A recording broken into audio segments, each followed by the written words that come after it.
tal hermanos? Buenas tardes. Pues en esta hora quiero compartirles pues el estudio que no pude darles el miércoles que me enfermé, pues para que no se pierdan también la secuencia de estos estudios. Entonces, este miércoles, ese miércoles que no pude asistir, tocaba ver Santiago, su capítulo 3 versículos 13 al 18. El tema es la sabiduría. Y para ello vamos a empezar describiendo un poco o haciéndonos la pregunta, ¿qué es la sabiduría? Y yo sé que tenemos muchos puntos de vista acerca de qué es la sabiduría y por lo regular siempre tenemos en común que tiene que ver con el carácter o con la conducta de una persona, basada en sus conocimientos o qué tan inteligente es, qué tanto sabe, y depende de eso, cuando lo aplica a su vida, pues es un hombre o una persona prudente, o un hombre o una persona justa o algo similar. Entonces, pensamos muchas cosas acerca de qué es la sabiduría. Y nosotros como cristianos necesitamos entender qué es la sabiduría y cuál es la sabiduría que viene de lo alto. Cuál es la sabiduría que la Biblia nos enseña y que nos invita a que nosotros adquiramos esta sabiduría. Santiago 3, versículo 13 al 18, dice de la siguiente manera: la sabiduría de lo alto. ¿Quién es sabio y entendido entre vosotros? Muestre por la buena conducta sus obras en sabia mansedumbre. Pero si tenéis celos amargos y contención en vuestro corazón, no os jactéis, ni mintáis contra la verdad, porque esta sabiduría no es la que desciende de lo alto, sino terrenal, animal, diabólica. Porque donde hay celos y contención, allí hay perturbación y toda obra perversa. Pero la sabiduría que es de lo alto es primeramente pura, después pacífica, amable, benigna, llena de misericordia y de buenos frutos, sin incertidumbre ni hipocresía. Y el fruto de justicia se siembra en paz para aquellos que hacen la paz. Entonces, ¿cómo se distingue una persona sabia? Según el versículo 13. El versículo 13 dice: ¿quién es sabio y entendido? Entre vosotros, ¿no? Entre la iglesia, ¿quién es sabio y entendido? Dice, bueno, muestre por la buena conducta sus obras en sabia mansedumbre. Es decir, una persona sabia se distingue por su buena conducta que se manifiesta en mansedumbre. Por eso al principio dijimos que la sabiduría tiene en común que a final de cuentas tiene que ver con la conducta de una persona, su comportamiento, su carácter, cómo está moldeado por medio de la prudencia o por los conocimientos que ha adquirido, ¿no? Entonces, la sabiduría en una persona, alguien que posee sabiduría, alguien que es sabio, alguna persona que es sabia, podemos conocerlo porque tiene una buena conducta, ¿no? Es alguien que es prudente. Y entonces entendemos que este debe ser el comportamiento de un creyente. La sabiduría debe ser algo que es un estándar en la vida del creyente, no es una opción, no es algo que algunos nada más lo deberían tener, sino que es algo que todo creyente debería manifestar esta sabiduría. Porque si nosotros adquirimos el conocimiento del Señor, y eso va a moldear nuestro carácter, eso va a moldear nuestra conducta. Entonces vamos a manifestar esa mansedumbre que está describiendo allí Santiago, y eso manifiesta que hemos adquirido sabiduría, pero una sabiduría que proviene de Dios. Como es de costumbre en estos estudios, vamos a empezar viendo primero qué dice cada versículo y posteriormente terminaremos reflexionando en lo que vayamos rescatando a lo largo del estudio. Así que ya vimos el versículo 13, cómo se distingue una persona sabia, ¿no? Por medio de su conducta, que manifiesta mansedumbre, que tiene un buen comportamiento, por medio de la ayuda del conocimiento de la palabra del Señor. El versículo 14 ahora nos va a decir cómo se distingue una persona que solamente se presume ser sabia. ¿Cómo reconocemos nosotros a alguien que se dice ser sabio, pero no lo es? ¿No? El versículo 14 dice: pero si tenéis celos amargos y contención en vuestro corazón, no os jactéis ni mintáis contra la verdad. Es decir, no te enaltezcas, cuando dice no os jactéis, no te creas que eres sabio si tú tienes en tu corazón celos o envidia amarga y contención o conflictos, peleas en tu corazón. De manera interior tú tienes esos conflictos, entonces no te creas alguien sabio. ¿Sí? Dice: no os jactéis ni mintáis contra la verdad. O sea, no pienses decir que eres esto cuando la realidad es que no. Es lo que dice el versículo 14. Entonces, la respuesta a cómo se distingue a una persona que solamente se presume ser sabia es fácil. Alguien que es sabio no tiene celos o envidia amarga en su corazón, ni tampoco tiene contenciones o pleitos dentro de él contra su prójimo, por decirlo así. No existe este tipo de cosas. No estamos diciendo que en la vida de un creyente esto no pueda ocurrir. Estamos diciendo que esto no es algo que debe caracterizar el estilo de vida de un creyente.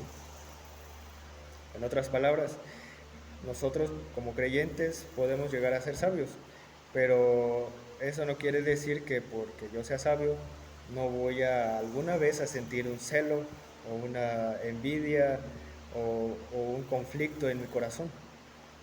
Simplemente que como creyente no es algo que va a caracterizarme, no es algo que podamos decir que siempre en mi corazón estoy batallando con una envidia, o siempre estoy batallando con un conflicto, siempre tengo una riña o una pelea con alguien, no, sino que en la vida del creyente es algo que no lo va a caracterizar, es algo que no va a permanecer en su vida, los celos y las contenciones.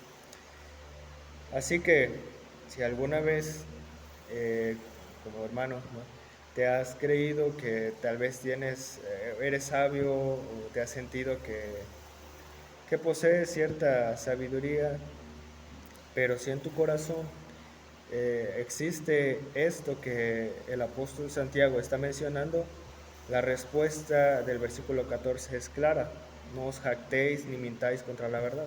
Lo primero que nos está enseñando aquí la Biblia es que tenemos que reconocer cuando la Biblia nos dice que lo blanco es blanco y lo negro es negro. No podemos decirle que es blanco cuando la Biblia dice es negro, ¿no? Es decir, bueno, yo creo que fui claro en esta parte. Tenemos que tener la humildad primero para reconocer cuando nosotros estamos equivocados, dejarnos guiar o enseñar por la Biblia. Así que así es como se distingue una persona que se presume ser sabia, pero no lo es. Y después el apóstol Santiago en el versículo 15, dice de dónde proviene la sabiduría falsa. El versículo 15 dice: porque esta sabiduría ¿sí? La que dice que tienen celos amargos, contención en vuestro corazón y que se jactan de eso. Dice versículo 15, porque esta sabiduría no es la que desciende de lo alto, sino terrenal, animal y diabólica. En la actualidad hay muchas corrientes de pensamiento en la cual te venden, ¿no?, que es sabiduría, que tú puedes adquirir este tipo de filosofía y entonces tú puedes decir o jactarte, realmente yo soy sabio porque tengo este pensamiento o esta filosofía de vida, y entonces esto me ha librado a mí de ciertas cosas, ahora me he enfocado en mí mismo, ahora he crecido como persona porque soy así y así, pienso así. Pero cuando estudiamos la Biblia y luego analizamos las corrientes actuales de pensamiento, como la psicología humanística, nosotros nos damos cuenta que no es la sabiduría que viene de lo alto. Y entonces Santiago está diciendo que todo aquello que va en contra de la sabiduría que viene de lo alto es una sabiduría que proviene de lo terrenal, de lo animal y de lo diabólico. Es decir, solamente son inventos eh, hechos por el hombre, o en otras palabras, probablemente en muchas ocasiones son motivados por demonios. ¿Sí? Por eso es diabólica, porque no es algo que haya sido muchas veces inventado por el hombre, sino más bien es una mentira que el hombre ha comprado y lo ha propagado, pero la fuente de esta enseñanza falsa, de esta sabiduría falsa, es proveniente de los demonios o de Satanás. Así que nosotros tenemos que tener cuidado con qué tipo de cosas adoptamos, con qué tipo de pensamientos tenemos, y por eso el lugar más seguro para adquirir sabiduría siempre va a ser la palabra de Dios, porque esta es la sabiduría que viene de lo alto y es una sabiduría que es verdadera, pero más adelante, bueno, en los siguientes versículos vamos a abundar acerca de este punto. Solamente para recalcar ahí, ¿no?, acerca del versículo 15, de dónde proviene esta sabiduría, la falsa sabiduría. Eh, Muchas veces nosotros pensamos en, quizá yo soy sabio, o yo siento que soy prudente porque yo pienso que evitando a las personas es lo mejor que se puede hacer para no caer quizá en controversias o en contiendas. Pero allí estás enfocándote, esto es lo que llamamos humanismo o lo que fomenta el individualismo. Entonces tú cierras tu corazón y dejas de amar a las personas como Dios quiere que las ames. Y también de cierta manera el amor que tú sientes que te tienes a ti mismo no es un amor sano, sino que es un amor enfermizo, que te vende este tipo de filosofías, ¿no? Como el individualismo, ámate a ti mismo, tú eres exitoso, necesitas llegar a cumplir tus metas y todo este tipo de cosas.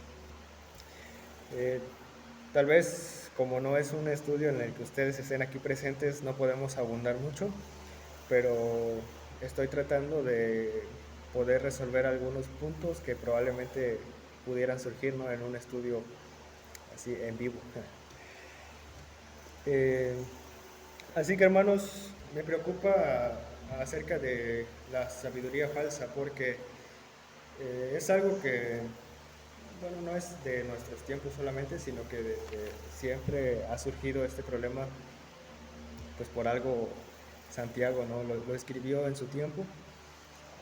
Siempre va a haber un pensamiento diferente a lo que la Biblia nos enseña. Y como iglesia necesitamos estar alertas y preocuparnos en analizar qué es lo que yo creo, qué es lo que a mí me rige, lo que a mí me dirige.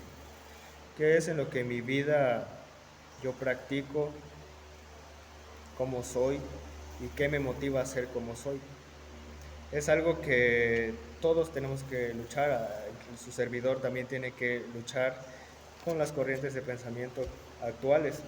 Muchas veces nosotros ni siquiera nos damos cuenta, pero tenemos mucho acerca de lo que es la sabiduría falsa y no es la sabiduría de lo alto. Pero solamente vamos a poder librarnos de la falsa sabiduría y dejar de vivir conforme a esas enseñanzas cuando nosotros nos sometamos al conocimiento o adquirir conocimiento de Dios por medio de su palabra. Cuando nosotros nos sometamos a adquirir el conocimiento de Dios que se encuentra en su palabra, entonces nosotros automáticamente al obedecer la palabra de Dios, nosotros vamos a dejar de seguir todos aquellos pensamientos, todas aquellas filosofías que nosotros en algún momento adoptamos, compramos, ¿no? Tal vez lo aprendimos en la calle, lo escuchamos en alguna parte, en alguna película, no sé, novela, o en algún libro, o en la escuela, que es donde más fácil se adquiere este tipo de pensamientos, filosofías. Y entonces lo que tenemos que hacer es siempre, siempre, como creyentes, es estar sometidos a Cristo, sometidos a su palabra y sujetarnos en obediencia, porque es a la luz de la palabra del Señor que nosotros nos vamos a poder dar cuenta en qué estamos mal, porque la Biblia nos lo va a señalar y después nosotros vamos a, cuando obedezcamos lo que la Biblia nos enseña, nosotros vamos a adoptar los preceptos de Dios, que es técnicamente la sabiduría que viene de lo alto, porque son los preceptos de Dios, son los mandamientos del Señor, son sus enseñanzas que se encuentran en las Escrituras, las que van a moldear nuestro comportamiento, nuestra conducta, nuestro carácter, de tal manera que esto va a hacer que reflejemos que somos personas sabias, pero que manifestamos una sabiduría que viene de lo alto y no es una sabiduría falsa que proviene de los demonios, ¿no? Que es terrenal, animal y diabólica. Yo creo que me expliqué bien aquí. Así que el versículo 16 después nos va a enseñar qué producen las envidias y las rivalidades. El versículo 16 dice así: porque donde hay celos y contención, allí hay perturbación y toda obra perversa. Donde hay celos, donde hay envidias y contención, donde hay pleitos, ¿sí? Donde hay discusiones, dice, allí hay perturbación y toda obra perversa. Un ejemplo para explicar un poco esto. Un ejemplo acerca de las envidias, ¿no? O los celos de los que está hablando aquí Santiago, los celos amargos. Tal vez ustedes conocen acerca del caso de esta cantante famosa llamada Selena Quintanilla, ¿no? Yo creo que sí. Digo, no es que esté diciendo que la escuchen, pero yo creo que fue alguien famosa. Esta mujer fue asesinada por su amiga, ¿no?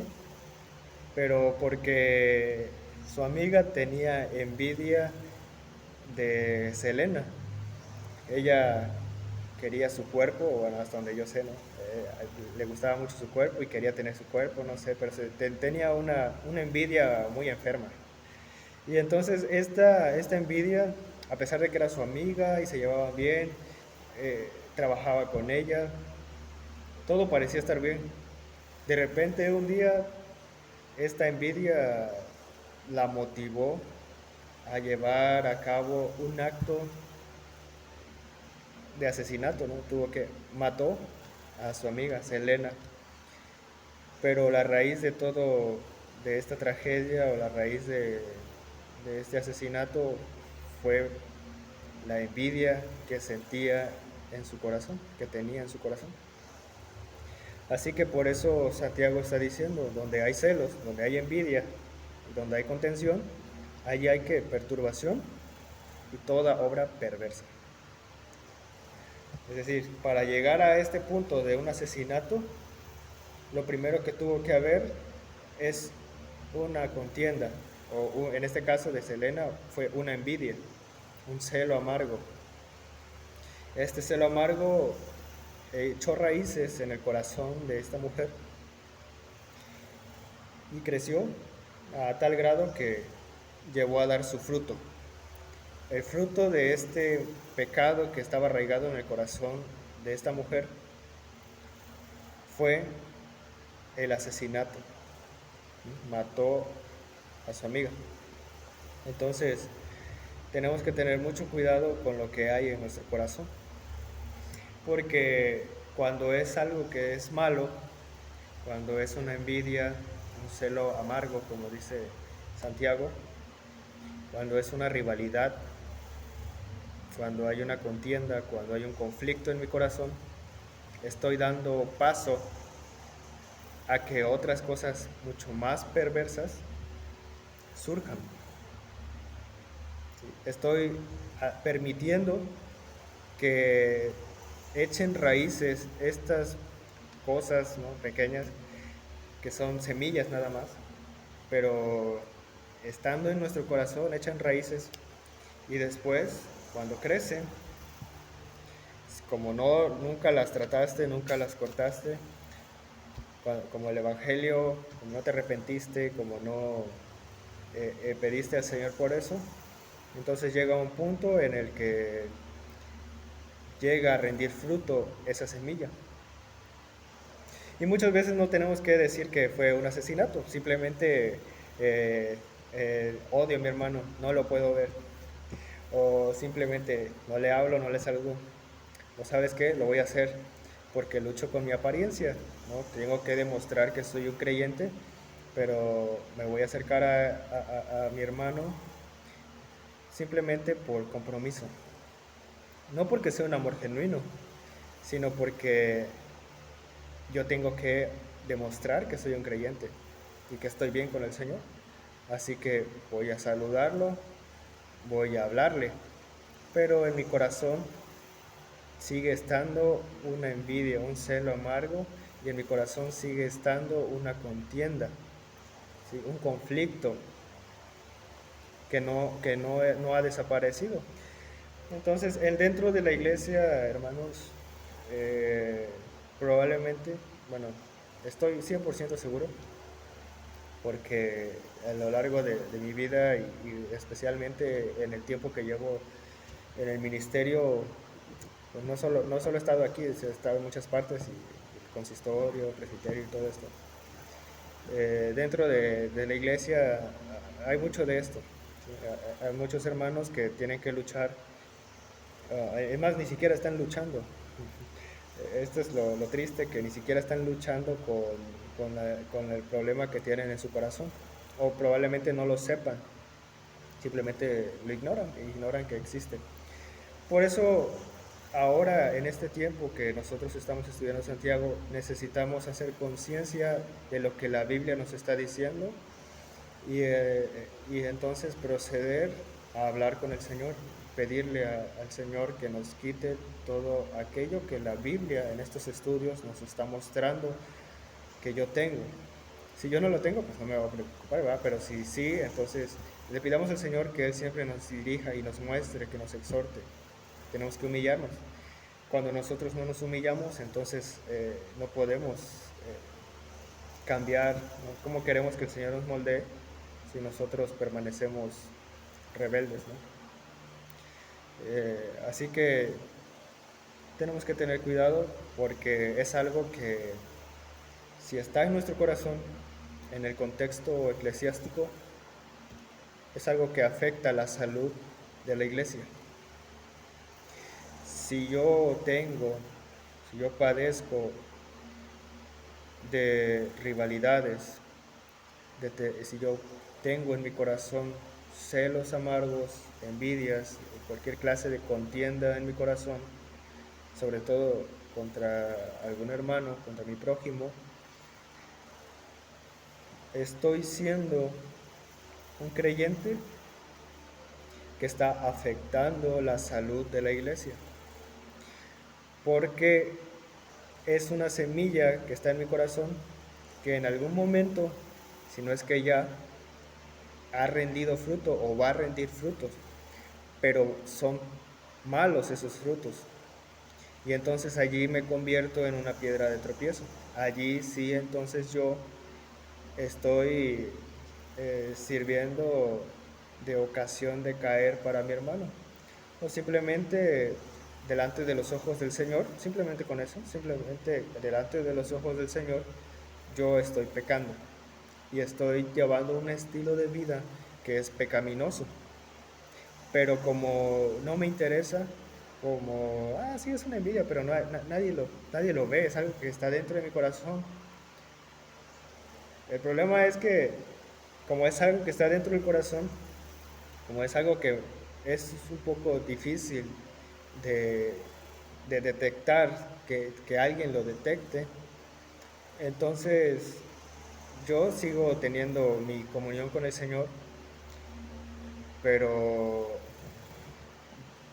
es triste porque, y es muy peligroso, porque si yo permanezco así, sin una ah, exhortación de la palabra, sin ningún remordimiento, ninguna culpabilidad de lo que hay en mi corazón, y procedo, ¿no? Por ejemplo, a participar de la mesa del Señor en esta condición, y si yo ya lo sé, que esto está en mi corazón y no lo he depositado en el Señor, no estoy luchando de verdad con esto, no he buscado ayuda, ¿sí?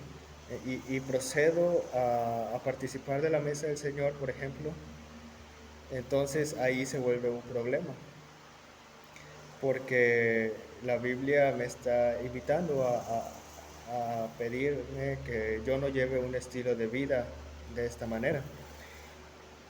Así que se dan cuenta, ¿no? Solamente es una pequeña cosa que está en el corazón del hombre, en el corazón de las personas, pero tiene unos efectos muy radicales, por decirlo así, que en el caso de Selena Quintanilla, ¿no? La llevó a la muerte, su amiga la llevó a la cárcel, se fue a la cárcel por el acto que hizo. Y quizá nosotros no lleguemos a un grado de asesinar a alguien, ¿no? Asesinar a mi hermano porque tengo un celo, una envidia amarga, tengo un conflicto con él o ella, pero muchas cosas pueden surgir derivadas de lo que hay en mi corazón. Así que tenemos que tener cuidado con lo que produce la envidia y la rivalidad. Tenemos que tener cuidado con lo que hay en mi corazón. Pero esto es parte de profesar o de adoptar una falsa sabiduría, ¿sí? O de no tener sabiduría, simplemente. De, porque si tuviéramos sabiduría, como ya vimos, no tendríamos este comportamiento. Ahora, tenemos que conocer entonces cuál es la sabiduría que es de Dios. Como creyentes es algo que debemos adoptar, es algo que la Biblia nos enseña a adquirir, que nos invita a adquirir, que conozcamos, adquiramos sabiduría, y esto va a moldear nuestro comportamiento. Así que el versículo 17 y el versículo 18 de Santiago dice así: pero la sabiduría que es de lo alto es primeramente pura, después pacífica, amable, benigna, llena de misericordia y de buenos frutos, sin incertidumbre ni hipocresía. Y el fruto de justicia se siembra en paz para aquellos que hacen la paz. Describamos entonces la sabiduría que es de Dios. Dice que la sabiduría que es de Dios es primeramente pura, es decir, es verdadera, es genuina. No hay nada que le puedas añadir o quitar, esa es la sabiduría. ¿Sí? Es pura porque está en Cristo, la adquirimos por medio de Cristo. pero dice que después es pacífica. O sea, la sabiduría que proviene de Dios se caracteriza porque es pacífica, porque es amable, porque es benigna o es buena y produce o está llena de misericordia y de buenos frutos. Todo lo que está describiendo aquí Santiago solamente son cosas que son producto o son frutos del Espíritu Santo. Es decir, el creyente puede ser, bueno, es o puede ser un hombre o una mujer sabio, una persona sabia. ¿Por qué razón? Porque tiene al Espíritu Santo y el Espíritu Santo produce frutos que manifiestan sabiduría. Estos frutos manifiestan sabiduría. ¿Qué es la sabiduría? Según en estos versículos, Santiago está describiendo que la sabiduría que es de Dios, que proviene de lo alto, tiene buenos frutos, frutos de misericordia, frutos buenos, amables, pacíficos. Uh, dice, sin incertidumbre, es decir, la sabiduría que es de Dios, no puedes pensar que será esto, será lo otro, será cierto, sin incertidumbre, no hay duda, no hay duda de que esta es la verdadera sabiduría. Ni hipocresía, es decir, no hay engaño, no es que yo estoy aparentando ser sabio, no, es sabio, esta sabiduría es sin duda y sin engaño, sin hipocresía, ni hipocresía. Pero el 18 dice, y el fruto de justicia se siembra en paz para aquellos que hacen la paz. Quiero explicar un poco acerca del versículo 18 y del versículo 17,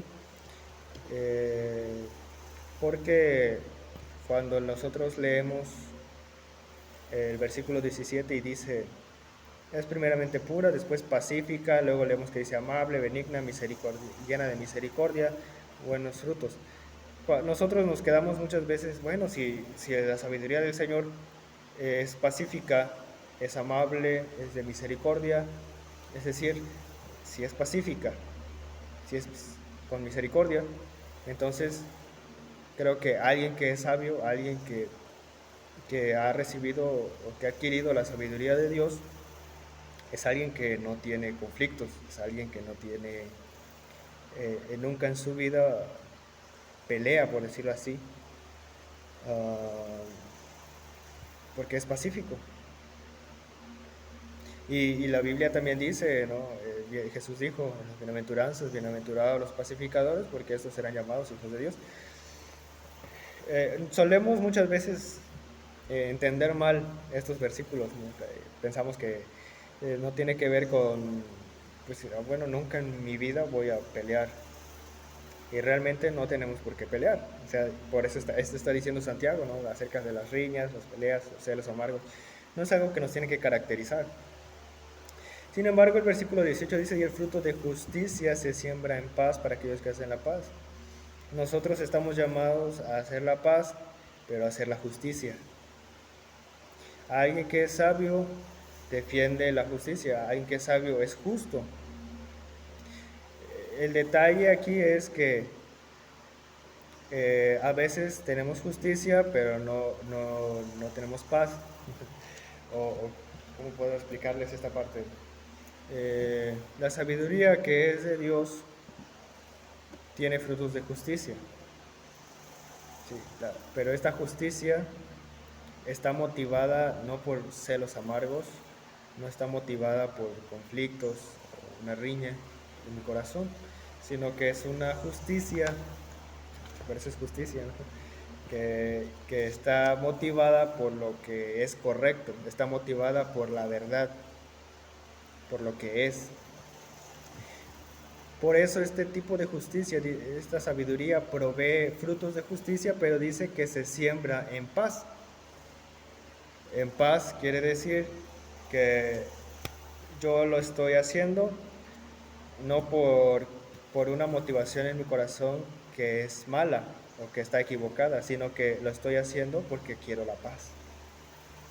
Quiero la paz para mi familia, quiero la paz para mi sociedad, quiero la paz para la iglesia. Entonces yo voy a proceder a hacer justicia, pero no porque en mi corazón yo tenga esta falsa sabiduría, no tenga una envidia o un celo amargo, una rivalidad, una contienda en mi corazón, sino porque yo voy a hacer justicia porque quiero la paz. Y entonces dice que aquellos que siembran en paz, dice, el fruto de justicia se siembra en paz para aquellos que hacen la paz. Esa es una ley que es de lo que siembras, cosechas. Esa es una ley que se encuentra en la Biblia. Así que cuando nosotros actuamos con justicia, en paz, motivados por la paz, motivados por el amor, motivados por la misericordia, motivados por ser pacíficos, por ser amables, entonces nosotros vamos a cosechar frutos de paz. Pero cuando tú quieres hacer una justicia, aparentemente no, pero está siendo motivada por tu envidia, por tus celos amargos, por una rivalidad que tienes, entonces lo más probable es que tú vas a cosechar frutos de este tipo. No te van a producir paz. Los frutos que vas a cosechar no te van a producir paz porque no los sembraste en paz. Um, para abundar un poquito más aquí, cuando quiero abundar aquí porque eh, últimamente he estado dando algunos estudios en otros lugares y lo veo mucho que en la iglesia hay un mal entendimiento acerca de esto, un mal entendimiento acerca de la sabiduría, un mal entendimiento acerca de, del amor, ¿sí? Y de la justicia, en el que se piensa que, por ejemplo, si yo he entendido el Evangelio, si yo amo a mi hermano, si yo quiero hacer justicia, lo que debo hacer es, si he ofendido a alguien o si mi hermano, por ejemplo, ofendió a alguien, si hay una cierta rivalidad, entonces lo que yo debería hacer es proceder a perdonar y orar por mi hermano, pero dejarlo así. Otra situación es que, que, que, que, que en esos estudios, digo, me han dicho, es que se piensa, ¿no? En la iglesia se piensa que lo que es conveniente no es acercarse a un hermano para corregirlo o exhortarlo o enseñarle, porque se puede enojar, sino que lo que yo debo hacer simplemente es orar. Pero en estos estudios la Biblia está hablándome claro que yo lo que tengo que hacer es exhortar a mi hermano, enseñar a mi hermano, amonestar a mi hermano, o sea, a quien debe cuando ha ofendido, cuando ha caído en algún pecado, lo que se debe hacer es, no es que menospreciemos la oración, sino que simplemente la tendencia a pensar de la iglesia es que lo correcto es simplemente, bueno, no toda la iglesia, ¿no? O sea, pero he notado mucho este comentario, que pues simplemente el perdón y la oración es lo único que debería hacer un creyente, porque de otra manera podemos ofender a otro hermano. Y entonces esto puede ser una evidencia de no entender el Evangelio. Pero los hermanos que tienen este tipo de pensamiento simplemente están dando evidencia de no entender correctamente pues el evangelio, porque están enseñando el evangelio, sí, pero digamos que la mitad, porque el perdón y la oración es importante y es, por eso digo, la mitad de lo que enseña el Evangelio, porque en realidad la Biblia me está enseñando a una restauración, pero para que haya una restauración debe haber un motivo, ¿no? Y cómo vas a enseñarle a un hermano que ha caído, que ha pecado, orando nada más por él? Cómo lo va a saber él? Tienes que enseñarle, tienes que exhortarlo o amonestarlo. Entonces, sale por los frutos de justicia. Necesitamos entender que ser sabios no es alguien que simplemente es cuando entendemos que de la mansedumbre, cuando entendemos de la misericordia o de ser pacíficos, que eso manifiesta sabiduría. No está diciéndonos la Biblia que somos aquellos que nos vamos a quedar callados por todo o que vamos a dejar que nos ofendan o no hacer nada, ¿no? Sino que nos está enseñando a actuar pero con justicia y en paz. ¿Sí? Entonces vamos a reflexionar en todo lo que ya vimos hasta aquí. ¿Cómo puede ser una persona sabia? Vamos a leer Proverbios 9, su versículo 10. ¿Qué nos dice para poder responder esto? Proverbios 9, versículo 10 dice: el temor de Jehová es el principio de la sabiduría, y el conocimiento del Santísimo es la inteligencia. El capítulo 2, su versículo 6 dice así: porque Jehová da la sabiduría, y de su boca viene el conocimiento y la inteligencia. Y por último, el capítulo 10, su versículo 31 nos va a enseñar también cómo puede ser una persona sabia. Y dice versículo 31: la boca del justo producirá sabiduría, mas la lengua perversa será cortada. ¿Sí? La boca del justo producirá sabiduría, mas la boca de más la lengua perversa será cortada. Entonces, lo que nos enseñan estos versículos es, primero, que necesitamos, si queremos ser sabios, si queremos adquirir sabiduría, es conocer al Señor. Te necesitamos conocer al Santísimo, como dice Proverbios, y tener temor del Señor. Pero para tener un temor necesitamos humillarnos. Así que muchas veces la razón por la que no adquirimos sabiduría, la razón por la que permanecemos iguales todo el tiempo, solamente nos quedamos en el anhelo de adquirir algo, por ejemplo la sabiduría, es simplemente porque nosotros no nos hemos quebrantado, no nos hemos humillado. A veces en mi corazón yo tengo envidia o una rivalidad, pero no puedo darme cuenta porque tengo otro problema en mi corazón, que es el orgullo. Y entonces cuando yo tengo orgullo, yo no puedo dejarme amonestar, no puedo dejarme exhortar, no puedo dejarme enseñar. Y esto va a hacer que yo permanezca cegado del mal que mora en mí, ¿no? Y entonces el orgullo es un problema. Por eso el temor de Jehová es el principio de la sabiduría. Necesitamos humillarnos, reconocer que del Señor proviene la sabiduría, reconocer que el Señor nos va a enseñar, nos va a exhortar, ¿sí? Y solamente el temor tiene que ver con lo que dice el renglón de abajo, que es el conocimiento. Si nosotros podemos temer a Dios cuando nosotros lo conocemos. ¿Cuáles son los resultados de obtener, practicar la sabiduría? Proverbios 4, versículo 1 al 13 dice así: oíd, hijos, la enseñanza de un padre, y estad atentos para que conozcáis cordura. Porque os doy buena enseñanza, no desamparéis mi ley, porque yo también fui hijo de mi padre, delicado y único delante de mi madre.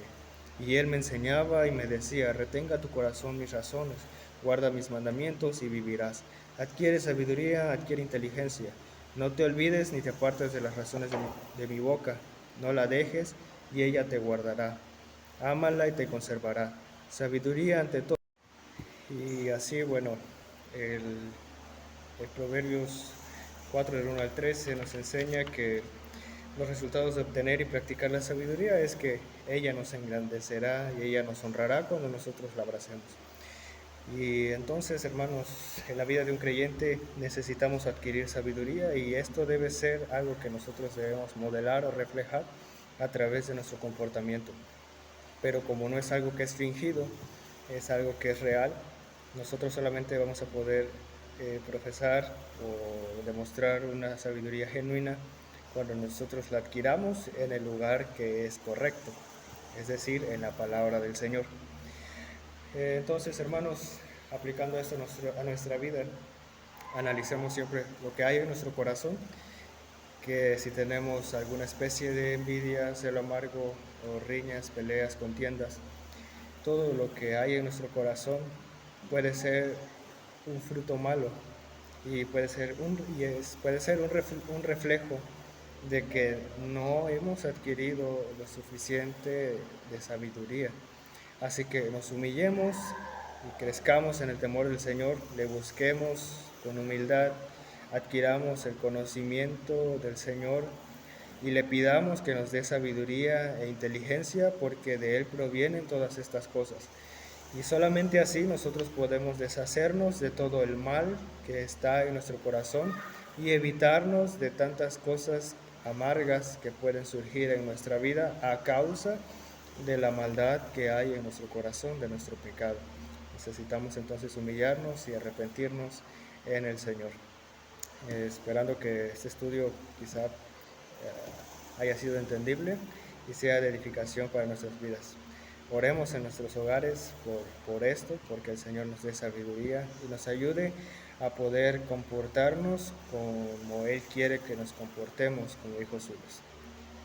Que el Señor los bendiga.